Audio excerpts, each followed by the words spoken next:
Kalau 5 orang, elak lah Afiq. Elak kepala kakek kau. Kau cakap senang lah tu. Kau samin tu. My weapon fires just as Engkau samin. bursts. Elak Afiq, elak. Elak kepala kakek kau 5 orang. Assemble. Kau cakap tak guna otak tu.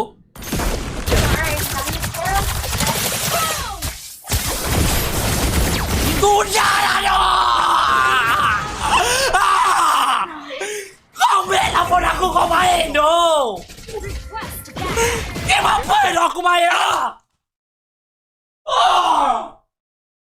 Benarlah macam ni. Aku baru start live. Kau faham tak? Aku baru start live tu. Sun will rise again. Apa kau seksa aku macam ni tu? Apa salah aku siap? Enemy has slain. Santai apa benda tu? Santai. Bursts. 10. Udah aku santai macam mana lagi tu? Ni budak stream sikit je. Tak pro pun. Tadi bukan masalah tu lah.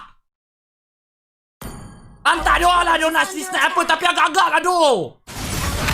Bagi muka sikit tu. Snipe tu aku tak kisah kan. Memang akan jumpa snipe je. Jangan risau. Masalahnya sampai 5 orang si early game. Baru 2 minit. Anak pergi turtle sanggup pergi golin. I made it. What a thinking tu. So tak apa. Pakai je dia. Aku sikit pun tak goyang lah. Barua kau dengar ni Kau dengar ni ada sebab tau aku digelar sebagai the king of KDA tau. Ada sebab tau. Ada sebab. So aku takkan tukar nama aku tu. Aku tak goyang siap. Aku tak goyang batang tu.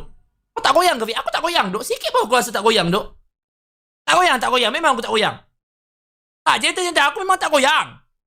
Aku memang tak goyang. Peduli lah tu. Man, ada sebab.